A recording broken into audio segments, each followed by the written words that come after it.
Well, Dying to Do Letterman is about Steve Maison, but I think one of the strongest characters in the movie, and probably the heart of the movie, is his wife, Denise.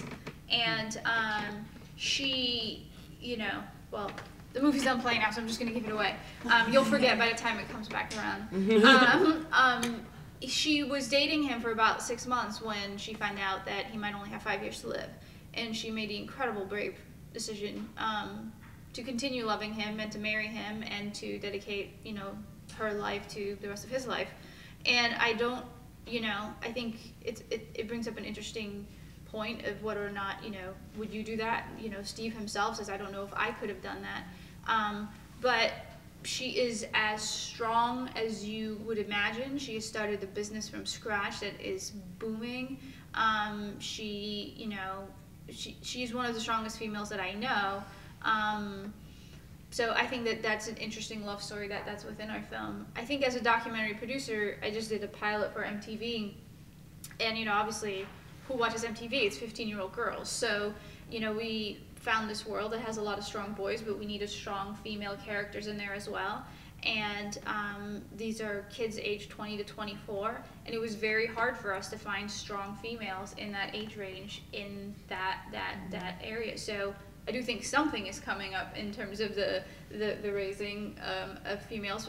One of the ones that we ended up focusing on, what was very fascinating to me documenting her life, is that whenever she was in the room with her boyfriend, she was much quieter, totally great for camera, but much nicer, you know, not nice, but, you know, just more subdued and accommodating. And the moment that he wasn't there, that it was just her and the girlfriends or whatever, she was that strong female. And so that's just us documenting. That's not us writing. That's not us, you know what I mean? That's just the world we found. And, you know, I don't think, you know, it's an exception. I see. Thank you. Brenda, did you want to talk about your insight as to... Oh, my project? Yeah. Okay. Well, I'm married to a Chinese man, and we have a Hapa son, half Chinese, half Caucasian, and my husband grew up in Hong Kong, and so we're pursuing Chinese American co-productions is what we're targeting, and that's why the script that I did write, I had optioned, and it was like an Italian mafia type of movie, and I changed it to the triad and explored that arena, as well as exploring the blending of cultures and culminating in the character Cricket, the daughter who's the runaway, and some of the issues she faces by living in both worlds. A few of the other projects we have, 3 of them have very strong female leads in them, so I'm hoping we get them made and we don't have to change the lead to a man to get the financing.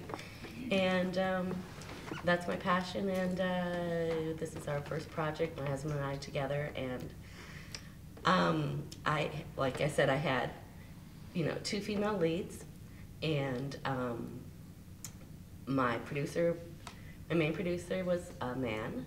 I also had 2 female producers. I had a female editor, and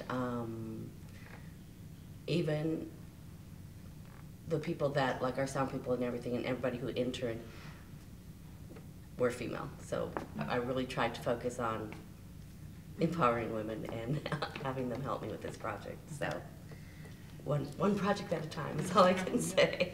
Thank you. But I think you shared some of your experiences, you know, the female point of view and what that means for your career.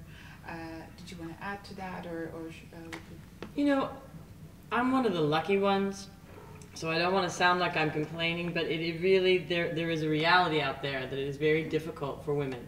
And it is really particularly difficult for women after the age of 42. Because they begin to lose their power. When you see people like Heather Locklear losing her mind and wrapping her car around a pole, you know, it's because she's lost her power. It's because they took it away. She had it all those years, and then they just said, oops, you're old, we're taking it back. And so you see a lot of women start to unravel in their 40s in Hollywood, and it's tragic to watch it happen in the tabloids and to see how much their ego identity is destroyed by that process. I can remember a couple years ago, there was a pilot with Ted Danson, and they submitted me for his wife, and they said, oh, she's too old to be his wife. Ted Danson's like 105. You know? I mean, he's like 105.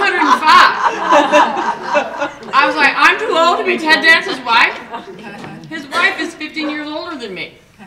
But that's the reality. I mean, that's the reality of what's going on out there. And, you know, one of the reasons I think that I continue to work, well, working makes you work, is that I do step out and I do support these independent projects, and I do say, well, to hell with it, this person needs my help, and I'm going to help them.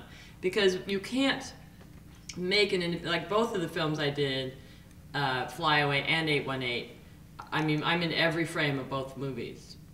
And when you have a budget that small, and it's so tenuous to try to get that movie made, you need someone like me who's done 20 movies and 15,000 hours of television who can just carry that load with you. Because if you have a, you know, if they push out because of the economics of the business, women are really getting pushed out because they can't afford to stay. And if you push out the professionals, you're left with hobbyists. And you can't make an independent film with a hobbyist. You can't make an independent film starring the producer's wife who hasn't worked in 10 years. I mean, you know, just technically alone, I'm the one on the set who can say, look, with this call sheet, we're never going to make it. Let's change this shot to a 2, and let's do this and let's do that, because the people, even behind the camera, don't have as much experience as me. So for me, like, it's really important to stay, to keep fighting, to keep saying, like, women's voices, and just the level of experience that I can bring is really important to these new filmmakers and to what they're trying to accomplish. So I just refuse to be killed. I just refuse to go down. I mean, I don't care if I'm too old to be Ted Danson's wife.